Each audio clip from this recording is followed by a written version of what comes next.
जाने आखिर तंत्र विद्या क्या है और यह कैसे काम करती है।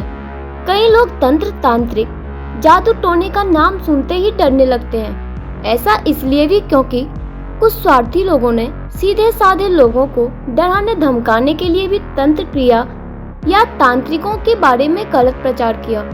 इसी कारण लोग बिना सही जानकारी के इससे डरने लगे। लेकिन वास्तव में तंत्र विद्या में दो तरह की साधनाएं होती है और दोनों के कार्य भी अलग अलग माने जाते हैं। जाने तंत्र है क्या चीज। तंत्र शास्त्र में दो तरह की साधनाओं का वर्णन मिलता है, पहली दक्षिण मार्गी और दूसरी वाम मार्गी।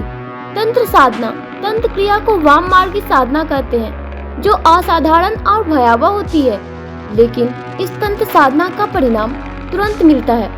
असाधारण प्रत्यय करने पर इसकी प्रतिक्रिया भी असाधारण होती है। तांत्रिक साधना प्रकृति में छिपी शक्ति पर अधिकार करने का एक उपक्रम है।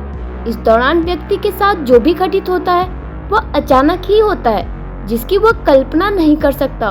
यदि कोई साधक बिना जानकारी और तैयारी के तंत्र क्रिया करता है और उसमें कोई भी गलती हो जाती है तो ऐसे में उक्त साधक की मृत्यु भी हो सकती है।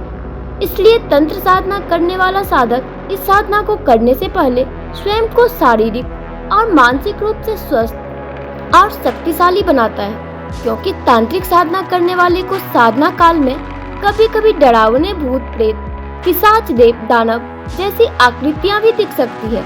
तांत्रिक क्रिया तंत्र साधना के बारे में कहा जाता है कि इस मार्ग के पथिकों के लिए यह कार्य तलवार की धार पर चलने के समान कठिन है।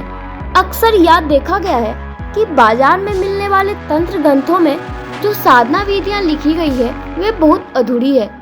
उनमें दो ही बातें मिलती है, एक साधन का फल, दूसरे साधन विधि का कोई छोटा सा अंग। इसलिए तांत्रिक विद्या का प्रयोग किसी योग्य जानकार के सानिध्य में ही करना चाहिए, नहीं तो जरा सी गलती होने पर परिणाम बहुत भयावह हो सकती है।